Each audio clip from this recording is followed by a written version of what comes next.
Iraani režiim satub paanikasse, kui kaotab toetust ajal, mil Ameerika Ühendriikide surve stab Teherani kõige tundlikumat punkti – nafta, Hormuzi väin ja sõltuvus Hiinast. Sellel teisipäeval, 28. aprillil 2026 otsib Iraani režiim kiiret väljapääsu, et mitte kaotada seda vähest jõudu, mis tal veel alles on. Aga Trumpi valitsus piirab Iraani igal võimalikul moel. Aastaid lootis Teheran, et Peking on tema kindel tagala. Režiim müüs oma rahvale idee, et Hiina on tulevik, suur ostja ja kilp sanktsioonide vastu. Enne sõda läks rahvusvahelise meedia andmetel 97% Iraani nafta ekspordist Hiinasse. Varilaevad, varjatud rafineerimistehased, sanktsioneeritud pangad ja alternatiivsed finantsteed loodi selleks, et nafta saaks jätkuvalt välja minna ja raha sisse tulla. Aga see panus hakkas režiimi enda vastu pöörduma. Hiina ostab Iraani naftat, kuid ei sõltu ainult Iraanist. Peking vajab, et Hormuzi väin oleks avatud, et hoida energiavoolu mitmest Pärsia lahe riigist, nagu Saudi Araabia, Katar, Kuveit ja Bahrein. Seetõttu kaitses Xi Jinping seisukohta, et laevade läbipääs Hormuzi väinas peab olema tagatud. Ta väitis, et see vastab nii piirkonna kui ka rahvusvahelise kogukonna huvidele. Teherani jaoks oli see karm sõnum. Hiina soovib stabiilsust, mitte püsivat kriisi, mille on loonud ajatollad. Just seal tulebki isolatsioon tugevalt esile. Ma räägin sulle sellest kohe kõigest. Aga nüüd tahad sa kindlasti olla kanali tellija, et olla hästi informeeritud. Reaalajas teave. Parima ajakirjandusliku kvaliteediga, mida kunagi nähtud. Usaldusväärsuse standard. Milson Alvese. Iraan püüdis kasutada Hormuzi hoovana, et survestada maailma, kuid lõpuks avaldas ta survet ka oma enda ostjatele.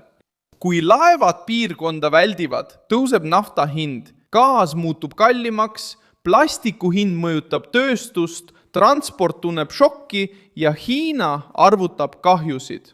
Peking võib avalikult Washingtoni kritiseerida, kuid ei soovi oma majandust ohtu seada, et päästa Iraani režiimi. Surve on juba jõudnud Hiina majanduseni. Hiljutised raportid on näidanud, et autode müük on langenud, tehased vähendavad tootmistempot ja mänguasjatehased suletakse seoses energiaga ja plastiga seotud kulude tõusuga. Aprillis avaldatud andmed näitasid, et autode müük langes kuu esimese 19 päeva jooksul 26% ning sõidukite tootmine oli 2 esimese nädala jooksul 27% väiksem. Seda tüüpi andmed muudavad Pekingi poliitilist kalkulatsiooni, sest need näitavad, et Hormuzi kriis ei ole enam kauge. Teherani jaoks on see tõsine märk. Kui valu jõuab Hiina tööstuseni, väheneb Pekingi kannatlikkus. Iraan ei suuda enam kriisi strateegilise võiduna müüa. Kui Hormuz muutub ebastabiilseks, laevade liikumine väheneb ja energiahind tõuseb, hakatakse režiimi pidama probleemiks isegi nende poolt, kes varem Iraani naftat soodushinnaga ostes kasu sai. Samal ajal survestavad Ameerika Ühendriigid Islamivabariigi kõige haavatavamat osa. Washington hoiab survet peal. Iraaniga seotud laevade vastu on Valge Maja koos riikliku julgeoleku nõunikega arutanud uut Iraani ettepanekut. Kuid nad tegid selgeks, et peamised nõudmised pole muutunud. Ettepanek näitab surve ulatust. Axioosi andmetel esitas Teheran Ameerika Ühendriikidele pakkumise Hormuzi väina taasavamiseks ja sõja lõpetamiseks, kuid püüdis jätta tuumaläbirääkimised hilisemaks.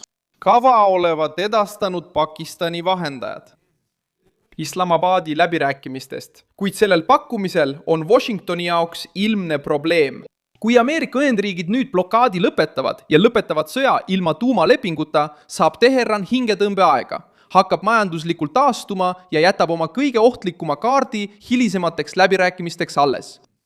Režiim tahab esmalt blokaadi lõpetada, sest valu on kohene. Washington aga tahab seda valu kasutada, et saada suurem järeleandmine. Surve mõjutab ka Iraani naftalogistikat. Levivates uudistes väidetakse, et Teheran kasutab vanu laevu ujuvate ladudena ja üritab aega võita vanade mahutitega, sest ei taha oma naftavälju sulgeda. See punkt on otsustav.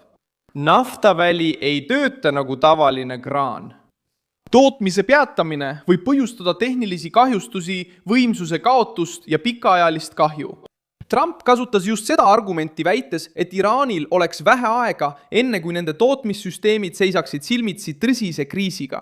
See avaldus tugevdab Ameerika strateegiat, hoida survet, kuni Teheran järele annab. Ilma laevadeta, ilma ladustamisruumita ja nafta kinni jäädes kaotab režiim raha, aega ja manööverdamisruumi. Turg reageerib samuti närviliselt.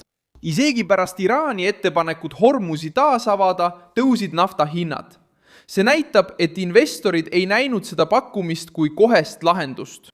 Vastupidi, turg mõistis, et endiselt on olemas risk, ebakindlus ja kahtlus Teherani tegeliku valmisoleku suhtes Ameerika nõudmisi vastu võtta. Diplomaatilisel rindel püüab režiim mitmest uksest korraga välja pääseda. Ta otsib läbirääkimisi Pakistanis, pöördub Omaani poole, püüab säilitada suhteid Hiinaga ja näidata, et tal on endiselt rahvusvaheline toetus. Aga see liikumine näitab nõrkust, mitte jõudu. Kes tunneb end kindlalt, ei paku praegu Hormuzi avamist ega lükka tuumateemat edasi. Islami revolutsiooni kaardivägi jääb samuti paljastatuks. Aastate jooksul on see jõud rajanud osa oma võimust varjatud majandusvõrgustikele, sanktsioonide all olevale kaubandusele, paralleelsetele marsruutidele ja mõjule strateegilistes sektorites. Nüüd seisab see struktuur silmitsi otsese šokiga. Kui nafta ei liigu, ei tule ka raha sisse. Kui Hiina taandub, kaotab allahindlus oma väärtuse. Kui Hormuzist saab probleem kõigile, siis Iraan ei ole enam ebamugav partner, vaid muutub ülemaailmseks ohuks. Toetuse kaotus ei tähenda, et kõik oleksid Teherani avalikult hüljanud. Hiina ja Venemaa kritiseerivad endiselt Ameerika Ühendriike ja räägivad diplomaatia vajalikkusest. Aga tegelikku toetust mõõdetakse kulude järgi. Praegu ei taha keegi maksta kõrget hinda, et toetada Iraani eskalatsiooni. Peking soovib vaba läbipääsu. Moskva võib vastu võtta Iraani ametnikke, kuid see ei asenda Hiina turgu. Ka laheriigid ei soovi, et režiim muudaks elutähtsa tee väljapressimise vahendiks. Ameerika Ühendriikide jaoks on praegu strateegiline eelis.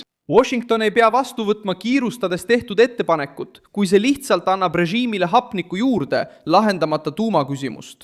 Valge Maja teab, et Teheran tahab asju lahus hoida. Kõigepealt leevendada blokaadi, alles siis rääkida uraanist. Aga just see ongi risk. Kui blokaad kaotatakse enne tugevat järeleandmist, saab režiim aega oma majanduse ümberkorraldamiseks ja läbirääkimiste laua juurde naasmiseks väiksema surve all. Teherani paanika tuleneb just sellest kombinatsioonist. Hiina tahab stabiilsust, turg tahab kindlust. Ameerika Ühendriigid hoiavad survet, Iraani nafta ees on takistused. Ja režiimi diplomaatia näib olevat pigem ellujäämiskatse kui jõudemonstratsioon. Iraan püüdis näidata, et suudab maailma raputada, sulgedes Hormuzi väina, kuid paljastas lõpuks omaenda sõltuvuse. Ja Donald Trump sai täpselt teada, kuidas panna nõid omaenda rohtu maitsma. Pane sellele videole LikeTeli kanal ja vaata lõpus kommentaare, et olla Milson Alves Newsi kogukonnaga veelgi rohkem seotud.